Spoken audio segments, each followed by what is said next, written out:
The Most Holy Church of God in Christ Jesus is a religious organization established in the Republic of the Philippines on the 9th of May, year 1922, and is duly registered with the Securities and Exchange Commission with registry number 82613. Through faith in the truth revealed by the Holy Scriptures of the Bible, the administration as well as the entire brethren of the Church believe that it is the Most High God, the Lord Christ Jesus, who established the Most Holy Church for the sole purpose of proclaiming Him as the only one true God and Savior whom we should worship and serve with our whole lives, and that He is no other than the Lord Christ Jesus, who manifested in the flesh, and that the Most Holy Church of God in Christ Jesus is His chosen way for us to deliver from our sins and eternal damnation. Therefore, since the Church was established, everyone who is called into the Church receive the divine obligation to partake in all evangelization efforts of the Church to fulfill the God-given commission to make disciples of all the nations. In that case, here is the vision and mission statement of the Church. Vision: the Most Holy Church shall be exalted for the glory of the Most High God. Mission: seed of one world, one nation. Core value: all members of the Most Holy Church are being taught and encouraged to live in agape. Agape is a Greek word which means perfect love and everlasting love. As the Bible further expounds, it is the kind of love that God has for all of us. In fact, God Himself is agape. Agape, or love, serves as the core value of the Church because love is the fulfillment of the law. Ownership and administration: the Most Holy Church of God in Christ Jesus fully believes and proclaims that her sole owner is no one but the Most High God. He is the only King who reigns all over the Church. Everything the Church achieve and will achieve in the future are the works of God. God governs over His Church through His appointed men to administer the Church. Like the first church established in Jerusalem, which was administered by the apostles, the Most Holy Church is currently administered by the 7 bishops, presided by the general bishop. The church administration oversees over the whole church and through the appointed council of elders, composed by the presbyters and ministers who were appointed to administer congregation and ministries. Expansion and growth: currently, the church has established congregation in most places in the 3 major islands of the Philippines, namely Luzon, Visayas, and Mindanao.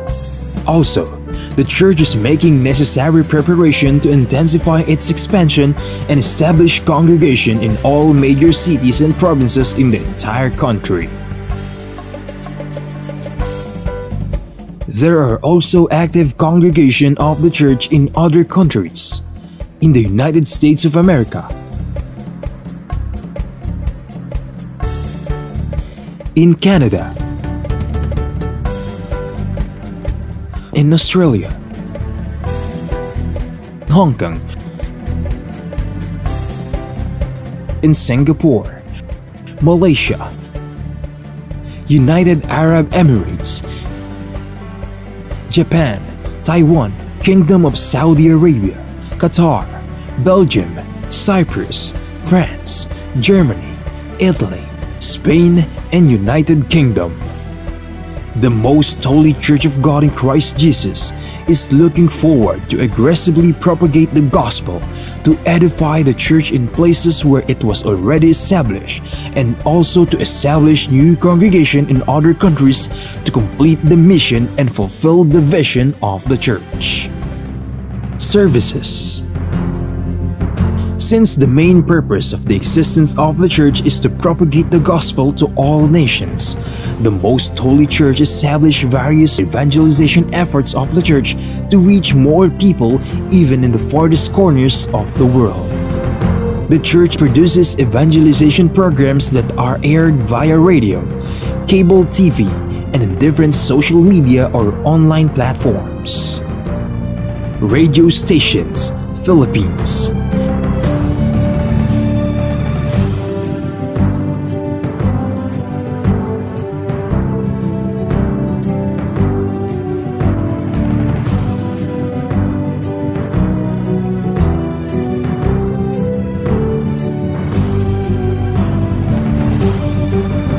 Cable TV channels.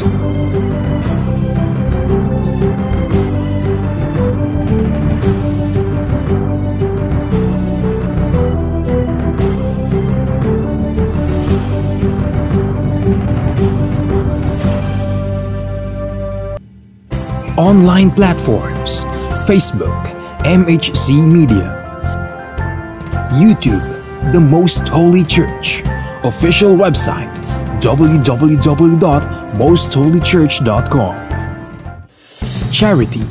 Aside from actively upholding evangelization efforts, the Most Holy Church is also active in charity works. Here are some of the ministries of the Most Holy Church established to serve both members and non-members of the church. Lingap Agape Ministry. The church established the Lingap Agape Ministry, which engages in community services like goods and charity donations, feeding programs, blood donations, and other services to cater church members and non-members who are in need. Damayang Kristiyano.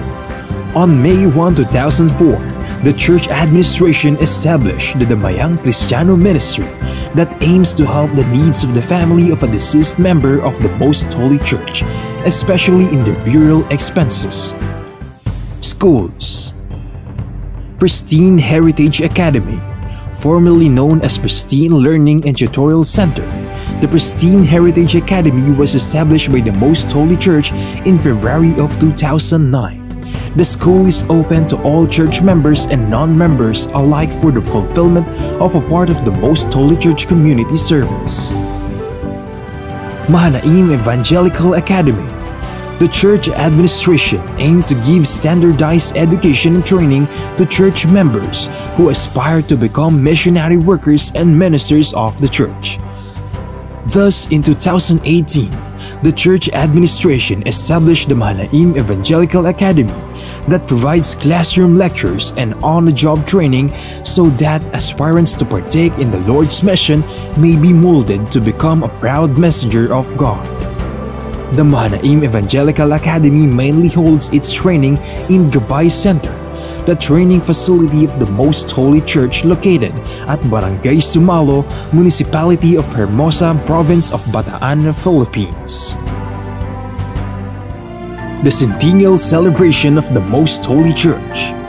The Most Holy Church of God in Christ Jesus recently celebrated its 100th anniversary on the evening of the first day of May 2022 at the Gabay Center, the newly built facility of the church situated at Barangay Sumalo, Municipality of Hermosa, in the province of Bataan, Philippines. On the morning of the same day, the church held the inauguration and dedication of the Gabay Center.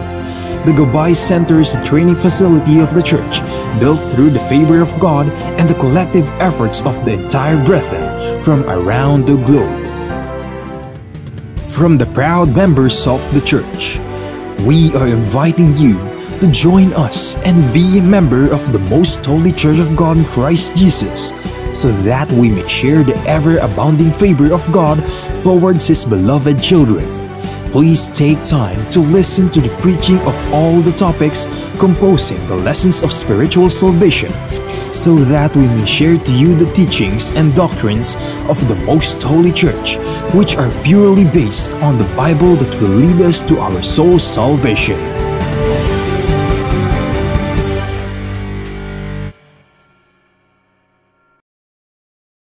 To know more about the church, you may visit our website at www.mostholychurch.com, or you may reach us through telephone number 6302-8255-6949.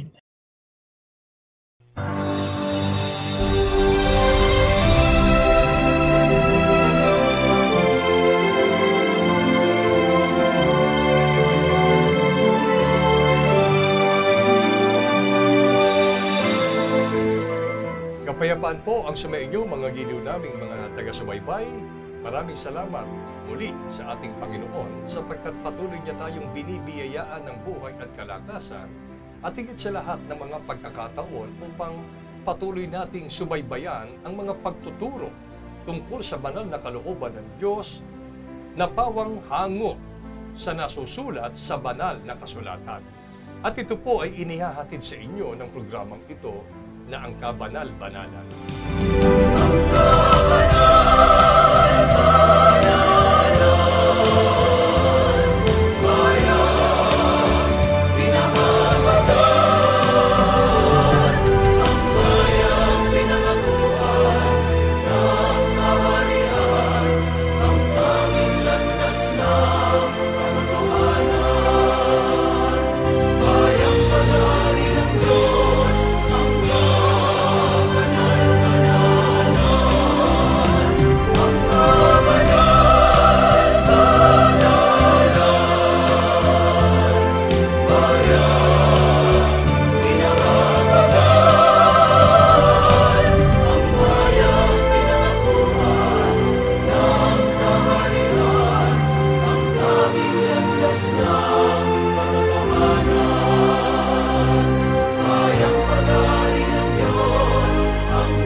Ako po ang inyong lingkod, kapatid na Benhanan, at sa pagkakataong ito, muli makakapiling natin ang ating minamahal na kapatid, kapatid na Neraya. Kapayapaan po, kapatid na Neraya. Kapayapaan din pong sumainyo, kapatid na Benhanan, at sa aming mga mahal na taga-subaybay, ang pag-ibig ng Diyos at kapayapaan ng Panginoon ay sumaating lahat. Ang sinundang pagtuturo ng paksang aralin na ngayon ay inihahanda po sa atin ay nagsasabing ang Diyos ay mahabagin. At bunga ng pagiging kanyang mahabagin ay ninanasa niya na ang tao ay masumpungan at matutunan ang mga banal niyang kautusan, banal niyang kalooban na nagsisilbing paalaala sa atin sapagkat hindi po ninanais ng Diyos na sino man ay mapahamak doon sa dagat-dagatang apoy na nagniningas sa asupre. Ibig ng Panginoon Diyos na ang tao'y bigyan ng pagkakataon upang pagsisihan ang lahat ng mga kasalanang paulit-ulit niyang nagagawa. At mangyayari lamang na talikuran niya ang mga kasalanang ito, ang paglabag sa kalooban ng Panginoon, kung patuloy niyang pakikinggan ang mga pagtuturong ito sa pamamagitan ng programang ito, mga giliw naming mga taga-subaybay, sapagkat hindi ito ang disenyo ng Panginoon na tayo po ay mapunta doon sa inilaan niyang dako ng pagpaparusa sa makatwid bagay sa impyerno. Sa halip, ang tao'y ninanais niyang magkamit ng tinatawag na ang buhay na walang hanggan. Ito rin po ang paksang aralin na ngayon ay atin pong tatalakayin, kapatid na Neraya. Samantalang tayo ay naririto pa sa lupa, nabubuhay, may hininga, may lakas, ano po ang napakahalagang bagay na dapat ay ating hinahangad na mapasa atin? Ang sagot po ay ating mababasa sa pagtuturo ng ating Panginoon sa panahon ng kanyang pagkakatawan tao.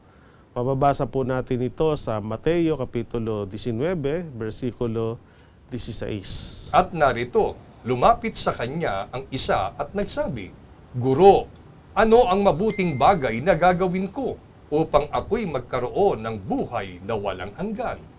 Sa talata pong ito ay maunawa natin ng isang kaganapan o pangyayari na ang Panginoong Kristo Jesus ay magkatawang tao.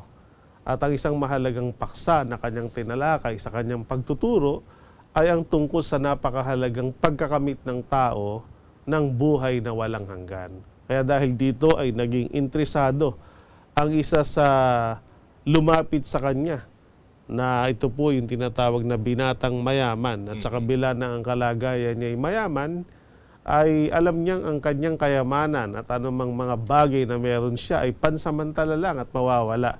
Kaya gusto niya sanang bukod sa mga bagay na tinangkilik niya sa lupa na pagdating ng panay mawawala, ang napakahalagang bagay na hinangad niya at mapasa kanya ay dumating sa isang panahon na si mapagkalooban o magkaroon ng buhay na walang hanggan. Kaya maliwanag ang kanyang tanong sa ating Panginoong Kristo Jesus na noon ay nagtuturo tungkol sa kahalagahan ng buhay na walang hanggan. Ang kanya sabi, Guro, ano ang mabuting bagay na gagawin ko upang ako'y magkaroon ng buhay na walang hanggan? Ibig sabihin, napaka-interesado niya na magkamit siya nito dahil alam niyang napakahalaga ng buhay na walang kamatayan o buhay na walang hanggan. At sana ang mapulot nating aral dito kung paanong ang taong ito sa kabila ng siya mayaman o maginhawa sa buhay ay hindi siya naging kontento na sapat na para sa kanya yung mga material na bagay dahil maliwanag sa kanya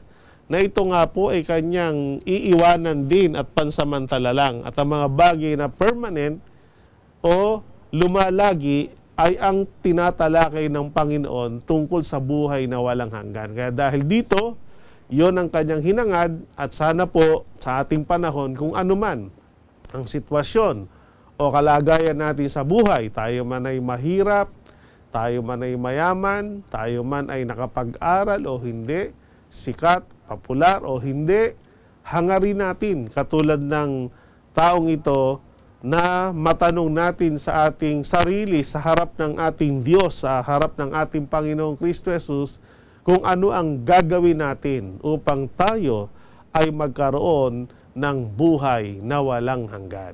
Mapapansin ninyo, mga giliw naming mga taga-subaybay, na taliwas sa kaloobang ito ng binatang mayaman ang pinakahahangad at pinakasisikap ng tao sa ating kasalukuyang panahon. Kung bakit? Sapagkat ang tao ngayon ay mas focus siya na makamit at naghahangad ng mga material na bagay sa buhay na ito. At duda po ako, kapatid na ni Raya, na marahil kung meron man ay napakaliit na porsyento sa mga tao ngayon ang nagkakaroon ng kalooban at kaisipan na ano kaya ang pwede kong gawin para magkaroon ako ng buhay na walang hanggan? Sa mga sumasampalataya ay napakahalaga po na makamit ang buhay na walang hanggan. At marami ring tao ngayon, kapatid na ni Raya, na para bagang ang pagkakamit ng buhay na walang hanggan ay idinadaan na lang sa pakikipagsapalaran. Dahil parang sinasabi ng tao, bahala na. Kung mamatay ako ngayon o kung kailanman, bahala na ang Diyos kung saan ako dadalhin. At yung iba, parang kampante na sila, na parang sigurado na sila na wala siyang dapat baguhin sa paraan ng kanyang pamumuhay sapagkat kung kampante siya sa kanyang kalooban na pag siya ay namatay, ay magkakamit siya ng buhay na walang hanggan. Gaya po ng ipinaliwanag, sana, gaya ng taong nagtanong sa ating Panginoon, nagtatanong siya, ano ang gagawin niya para makatiyak na siya ay magkakaroon ng buhay na walang hanggan. Ang tanong, bakit kailangang hangarin ng tao na magkaroon siya ng buhay na walang hanggan? Ang sagot po ng Biblia ay mababasa natin sa Santiago, Kapitulo 4, versikulo 13 hanggang 14. Magsiparito ngayon, kayong nagsisipagsabi, ngayon o bukas, magsisiparoon kami sa gayong bayan, at titira kami doong 1 taon, at mangangalakal at magtutubo. Kayo ngang hindi nakaalam ng mangyayari bukas. Ano ang inyong buhay? Kayo nga'y isang singaw na sa sangdaling panahon ay lumilitaw at pagdakay napapawi. Napakaliwanag po ang mga pahayag na ito na ating narinig batay sa mga talata na binasa ng ating kapatid na Benhanan. Dito ay maunawa natin ang dahilan kung bakit marapat nating hangarin ang pagkakaroon ng buhay na walang hanggan sa takdang panahon. Sapagkat sa kasalukuyang panahon, gaya ng ipinaunawa sa talata, hindi natin nalalaman kung ano ang mangyayari bukas. At ang pagtuturo, ang buhay niya ng tao ay gaya ng isang singaw o usok lamang na sa sandaling panahon ay lumilitaw at pagdakaan niya ay napapawi. So dalawang mahalagang dahilan po ang sa talatang ito ay ipinapaunawa sa atin kung bakit marapat nating hangarin na tayo ay magkaroon ng buhay na walang hanggan sa takdang panahon. Una po, hindi natin nalalaman kung ano ang mangyayari bukas. Sa ibang salita, wala pong makapagsasabi na ako po o ikaw po ay bukas tiyak na tiyak, buhay na buhay pa tayo. Hindi po. Kaya yung mga tao, minsan nagsasalita na parang siya'y may hawak ng kanyang buhay. Sinasabi, pupunta kami sa ganitong lugar, mangangalakal o magninegosyo kami doon, tutubo kami, para bang sigurado siya. Samantalang hindi niya alam kung bukas ay buhay pa ba siya o hindi. Pangalawang bagay ay ang buhay ng tao sa mundong ito ay gaya ng isang singaw lamang. Sa ibang salita ng singaw ay gaya ng usok na sa sandaling panahon ay lumilitaw at pagdakaan niya'y napapawi o namamatay. Kaya meron nga pong kasabihan na maigsi lang ang buhay ng tao. Hindi mo masasabi kung kailan ka ba papanaw. No? Bagamat meron mga ilang tao na natatala na humahaba ang buhay. Pero karamihan po, maraming tao nagugulat na pumanaw na pala si ganito. Minsan, wala namang sakit o karamdaman, natulog lang, binawian na ng buhay. O kaya masayang-masayang naglakbay na aksidente, namatay. Dahil nga, ang buhay ng tao sa mundong ito ay maiksi lamang at ang buhay ng tao ay pansamantala lamang. Kahit ang kayamanan, kasikatan o karangalan ng tao ay parang bulaklak na sa sandaling panahon ay lumilitaw at sa sandaling panahon ay natutuyo o napapawi. At kung paanong ang katawan ng tao na may taglay na pansamantalang buhay ay galing sa alabok, dumarating din sa isang panahon kung saan nagmula, doon bumabalik. Kaya ibig sabihin, ang buhay nating taglay ngayon ay hindi natin mapanghahawakan. Sa ayot sa gusto natin, ito'y mawawala sa atin sapagkat ito'y hindi pa talagang sa atin. Sabi nga, ang buhay natin ay hiram lang. Kung hiram, dumarating sa isang panahon na ibinabalik sa tunay na nagmamay-ari nito. At ang Diyos ang may-ari ng buhay. Kaya kapag ang tao ay namatay, yun yung time na isinauli na yung ating hiram na buhay. At yun ang dahilan. Kaya dapat ay hangarin natin na mapabilang tayo sa mga tao na sa isang panahon mapagkakalooban o magkakaroon ng buhay na walang hanggan. Dito'y mapapansin natin mga giliw naming mga taga-subaybay na ang tao ay naglalaan ng mahabang panahon, maraming salapi upang pagtuunan ng pansin kung paano niya mapahahaba ang buhay niya sa mundong ito. Sapagkat alam na alam po naman natin bilang mga tao na may hangganan ang ilalagi natin sa mundong ito. At dapat po nating maunawaan na bakit kailangan hangarin natin ang buhay na walang hanggan. Sapagkat yon ay lumilikha ng isang pag-asa na pagkatapos ng buhay natin sa lupa ay mayroon pong nakalaan ang Diyos sa buhay na walang hanggan. Mga giliw naming mga taga-subaybay. Kaya itinuturo ito sa atin mismo ng ating Panginoon sa pamamagitan ng Biblia ay upang ang tao'y magkaroon ng kamalayan. Ano nga ba ang buhay na walang hanggan? Bakit kailangan ng tao na hangarin ang buhay na walang hanggan? Aanhin mo nga pala ang buhay mo sa lupang ito kung punong-puno naman ng hirap at sakit. Di po ba? Pero isang pag-asa na ibinibigay sa atin ng Panginoon na there is life after death. Ito ang dapat hangarin natin bilang mga tao sa mundong ito. Sapagkat ang kamatayan sa laman ay isang paraan upang ang tao'y makapasok doon sa buhay na walang hanggan. Sa kabila ng mga pagtuturong ito, marahil sa hindi pagkaunawa ng tao, maraming tao ngayon ang tumutuklas ng iba't ibang mga teknolohiya, kapatid na ni Raya, no? Sa pag-asang mananatili ang kanilang buhay sa mundong ito. Ang tanong, ano man ang estado ng tao sa buhay na ito, mayaman, mahirap, may pinag-aralan, mangmang, o ano paman, mapipigil ba niya ang pagdating ng kamatayan ng kanyang buhay? Ang tiyak po na sagot sapagkat ang kamatayan ay katakdaan ng Diyos, hindi po ito mapipigil. At sa isang paghahambing, ipinaliwanag po ito ng Haring si Solomon sa kanyang aklat na Ecclesiastes, Kapitulo 8, versikulo 8 sa saligang Biblia na Tagalog Popular Version. Kung paanong di mapipigil ng tao ang hangin, gayon din hindi niya mapipigil ang pagdating ng kamatayan. Ito po ay isang paghahambing na nagdudulot sa atin ng tiyak na pagkaunawa sa isang katotohanan ng buhay na dapat nating tanggapin. Ano ang paghahambing? Sabi ng Haring si Solomon, kung paanong di mapipigil ng tao ang ihip ng hangin, gayoy hindi mapipigil ng tao ang pagdating ng takdang araw ng kanyang kamatayan.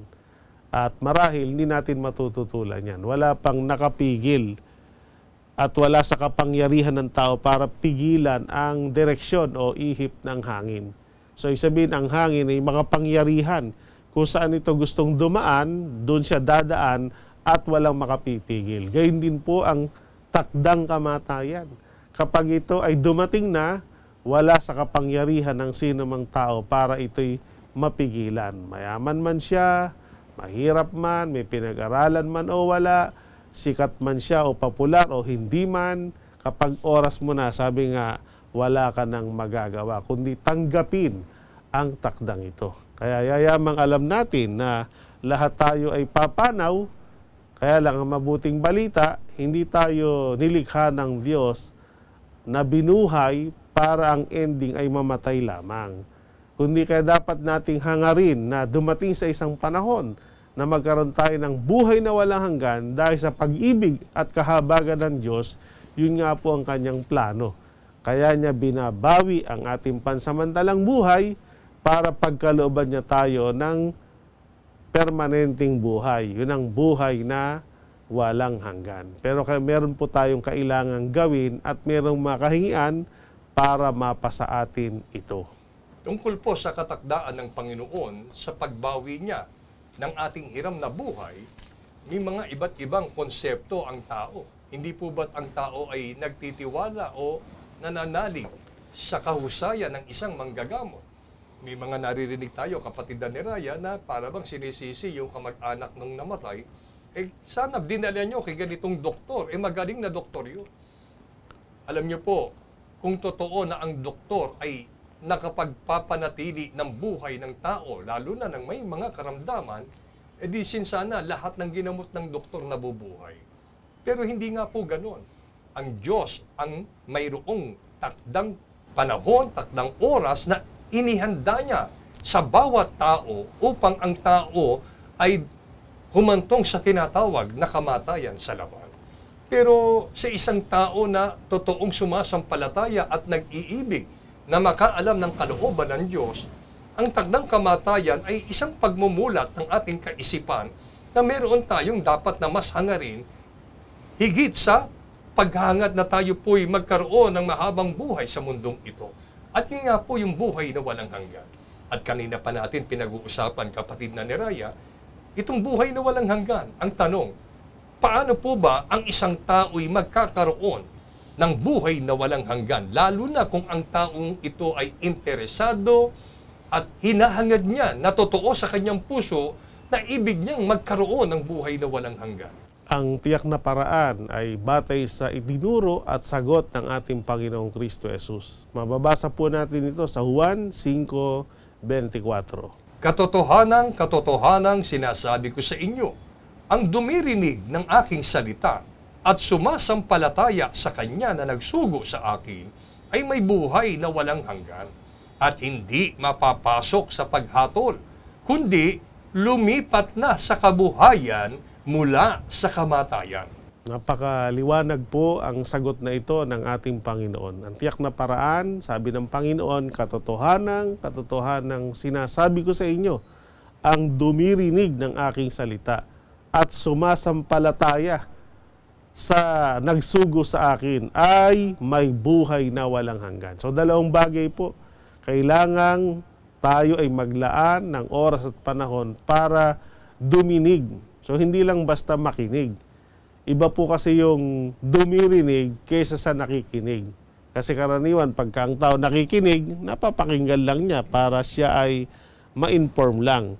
Pero yung dumirinig, yung napapakinggan niya, nagdudulot ito sa kanya, hindi lang siya para ma-inform ng mga aral ng Diyos, kundi umaakay ito sa kanya para siya'y matransform sapagkat dininig niya, hindi niya lang pinakinggan yung aral at pagtuturo ng ating Panginoon. At ang ikalawang paraan, kailangan nating sumampalataya sa Diyos sapagkat ang Diyos po ang nagbibigay ng buhay na walang hanggan. Kaya kung tayo makikinig sa mga aral at pagtuturo ng ating Panginoong Kristo Jesus at tayo po ay lubos na sumasampalataya sa Kanya bilang Diyos, yun po ay mga kahingian sa kapagtatamo ng buhay na walang hanggan. So, ibig sabihin po, kapatid na Benhanan, kung ang tao ilalayo niya ang kanyang sarili at hindi siya maglalaan ng panahon para makinig ng mga aral at pagtuturo na mula sa banal na kasulatan, lalo na kung siya'y mag-aalinlangan o hindi sasampalataya sa Diyos na nagbibigay ng pansamantalang buhay at nagbibigay ng permanenteng buhay, ang buhay na walang hanggan, kahit anong paghahangad ng tao na kapag siya'y namatay sa isang panahon ay magkaroon siya ng buhay na walang hanggan, mabibigo siya. Pero kung ang tao po ay dirinig at sasampalataya sa aral at sa Diyos, ito po ang mga unang pamamaraan at kaalaman sa kapagtatamo ng buhay na walang hanggan. Mga giliw naming mga taga-subaybay, tama po ang ating narinig. Kailangan may aral tayong napapakinggan at kung mapakinggan natin, ito ay ating sampalatayanan. Ibig sabihin, tanggapin natin na ito'y salita ng Diyos. Pero alam niyo po ba na sa dinami-dami ng mga mangangaral, ang mga apostol ay nagsasabi na suriin ninyo yung bawat espiritu na nagtuturo sa inyo. Kung ito ba'y sa Diyos at kung ito ba'y hindi sa Diyos. At kami po, nagpapasuri kami sa inyo, mga giliw naming mga taga-subaybay. Kung masumpungan ninyo na ang aming pagtuturo ay hindi ayon sa Biblia, pwede naming sabihin na huwag nyo na kaming subaybayan. Pero habang sa ating kalooban ay tinatanggap natin na ito'y kasang-ayon sa sinasabi ng Biblia, patuloy nating subaybayan ang programang ito at hindi lamang manatili sa pagsubaybay, kundi lumikha sa atin ang ating pakikinig ng mga aral ng mga salita ng Panginoon na lumikha ito ng pananampalatayang nauukol sa ating Panginoon Diyos sapagkat walang ibang paraan para ang tao ay magkaroon ng buhay na walang hanggan, kundi nagpapasimula ito sa pakikinig at pagsampalataya sa mga aral at katwiran ng ating Panginoon. Bukod po sa pakikinig sa aral na siyang unang hakbang para magkamit tayo ng buhay na walang hanggan. At pagkatapos ay sampalatayanan natin ang ating kataas-taasang Diyos. Ano pa ang kailangan natin gawin, kapatid na Neraya, upang magmana ang tao ng buhay na walang hanggan? Ayon po kay Apostol Pablo, ito ang kailangan nating pagsikapan. Nakasulat sa Roma 2, versikulo 7. Bibigyan niya ng buhay na walang hanggan ang mga taong patuloy na gumagawa ng mabuti, naghahangad ng karangalan, kadakilaan, at kawalang kamatayan. Napakaliwanag po nito. Bukod sa pakikinig at pagsampalataya sa aral at sa Diyos na sa atin po'y nagkakaloob ng buhay na walang hanggan, ang pagtuturo ng Apostol Pablo sa mga unang mananampalataya, bibigyan niya ng Diyos ng buhay na walang hanggan ang mga taong patuloy na gumagawa ng mabuti. So hindi po sapat na nakikinig lang tayo at hindi sapat lang na tayo sumasampalataya. Kundi kalakip ng pakikinig, pagsampalataya ay kailangang patuloy tayong gagawa ng mabuti. Para nang sa gayon, makamit natin yung buhay na walang kamatayan, yung buhay na walang hanggan. Sapagkat ang pangako ng Diyos, pagkakalooban niya ng buhay na walang hanggan, yung patuloy na gumagawa ng mabuti. Sapagkat ang buhay na walang hanggan nga po, kapatid na Benhanan, at mga mahal naming taga-subaybay, ay hindi naman ito nabibili ng salapi. At walang katumbas na halaga ng salapi na pwede ipambili ng eternal life o buhay na walang hanggan. Ito po ay ipinagkakaloob ng Diyos. Kaya lang, merong kahingian para ang tao ay mapabilang sa pagkakalooban nito. Makinig, sumampalataya, at patuloy na tumupad nung mga napakinggan niya at sinampalatayanan niya. Sa pamamagitan nito'y masumpungan ng tao na hindi lang gumawa ng mabuti, kundi consistent, tuloy-tuloy na gumawa ng mabuti hanggang sa araw ng ating kamatayan upang sa muli nating pagkabuhay, mapagkalooban tayo ng buhay na walang hanggan. Ibig pong sabihin, mga giliw naming, mga taga-subaybay, hindi tayo dapat masapatan lang na nadirinig natin ang aral at sinasampalatayanan. Sapagkat kung ang pagsampalataya natin sa aral na ating napapakinggan na hatid ng programang ito, ang tawag po ng Biblia doon ay pananampalatayang patay. Ibig sabihin, walang gawa. Kaya dahil doon ay pinakananasa sa atin ng ating Panginoon na kailangan natin i-demonstrate yung ating pananampalataya. Kung ano yung napakinggan natin, kung ano po yung itinuturo sa atin, yun po ang ating isa kabuhayan. Kasi po, pagdating sa tinatawag na paggawa ng mabuti, may kani-kanyang konsepto ang tao. Di ba? Kaya nga ang sinasabi ng ilan na basta ako gumagawa ng mabuti. Anong mabuti para sa kanya? Hindi ako pumapatay. Hindi ako nagnanakaw. Okay na yon. May buhay na walang hanggan na rin ako. Pero alam niyo po ba, tinitiyak po natin na kulang po pagka ganoon lang ang katwiran ng tao. Hindi po ang mabuti sa ganang isip ng tao ang hinihingi sa atin ng Diyos. Sa halip, kapatid na ni Raya, ano po ba yung itinuturong mabubuting gawa na kailangang patuloy na ginagawa ng tao upang tayo ay makatiyak sa buhay na walang hanggan? Sabi nyo nga po, kapatid na Benhanan, hindi batay ito sa pamantayan ng tao na mabuti, kundi batay sa pamantayan ng Diyos. At ang saliga ng mabuti na patuloy natin gagawin sa kapagtatamo ng buhay na walang hanggan, tinuro po yan ng Apostol Pablo. Mababasa natin sa Roma 7:12. Kaya nga ang kautusan ay banal, at ang utos ay banal, at matuwid, at mabuti. Yun. Ito po ang saliga ng mabuti na kailangan nating patuloy na ginagawa para pagkalooban tayo ng buhay na walang hanggan. Hindi ito batay sa mabuti sa pamantayan ng tao, kundi batay sa mabuti sa pamantayan ng Diyos.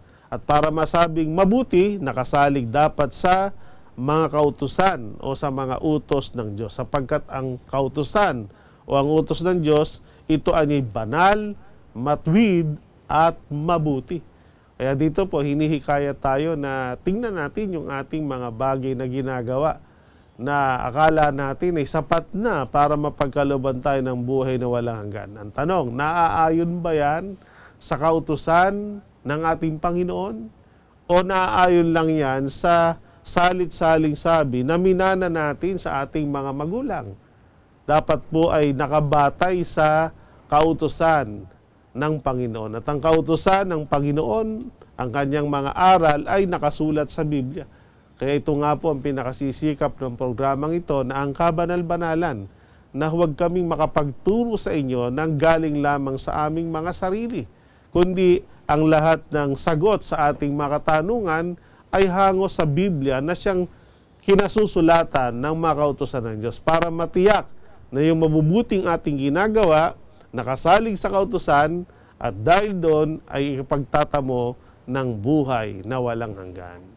Tungkol po sa pagtupad ng kautusan, naalala ko tuloy, kapatid na ni Raya, sa mga nakalipas nating mga pagtuturo, ay itinuro natin ang tungkol po sa kung saan gaganapin ang utos ng Panginoon. At mababasa po natin sa Ezra 7:23, anumang iniuutos ng Diyos ng langit, gawing lubos sa bahay ng Diyos ng langit. So, ibig ko lang po ipaalala sa atin na hindi tayo ang mamimili kung saan natin gagawin ang kautusan ng Panginoon. Ibig kong sabihin, hanapin natin yung bahay ng Diyos. At kung masumpungan natin ang bahay ng Diyos, doon tayo pumasok upang ganapin natin ang utos ng Panginoon. Sapagkat ito'y bahagi ng kautusan ng Diyos na dapat po ay buong kababaan nating sinusunod sa harap ng Panginoon. Huwag po nating panghawakan ang katwiran po natin na hindi naman po inaayunan ng banal na kasulatan na sinasabing hindi, kahit saan mo gawin ang utos ng Diyos, pwede, di ba? Kahit nasaan ka, kahit ano ka pang reliyon, kahit ano ka pang grupo ng samahan, kahit ano ka pang sekta, hindi na mahalaga ika yun. Ang importante, gumagawa ka ng mabuti, tinutupad mo ang mga kautusan ng Panginoon. Doon pa lamang po sa unang kahingian, hindi na natin magawa. Paano pa natin masasabing tinutupad natin ang kautusan? Kasi, ang unang-unang sinasabi, anumang utos ng Diyos ng langit, gawing lubos sa bahay ng Diyos ng langit. At ito'y ipinaliwanag ni Apostol Pablo sa kanyang unang Timoteo 3:15, ang bahay ng Diyos walang iba kundi ang iglesia ng Diyos. Iglesyang pag-aari ng Diyos kay Kristo Jesus dahil binili niya ito ng kanyang banal na dugo. At dahil pag-aari ng Diyos, tinatakan niya ito ng tatak, kabanal-banalang iglesia ng Diyos kay Kristo Jesus. Inaanyayahan po namin kayo, mga giliw namin, mga taga-subaybay, na tayo na po, pumasok tayo sa bahay ng Diyos. Pumasok tayo sa iglesyang kanyang pag-aari na ang pangalan ay kabanal-banalang iglesia ng Diyos kay Kristo Jesus. Sa ganitong kaparaanan, makatitiyak tayo na ang ginagawa natin na pagsunod sa kautusan ng Diyos ay nagiging kabilang sa kabanalan na ating nagagawa. At kung yun po ang mangyayari sa ating buhay, magkakaroon tayo ng buhay na walang hanggan. Ipagpala sa atin ang mga pagtuturong ito ngayon at magpakailanman. Amen.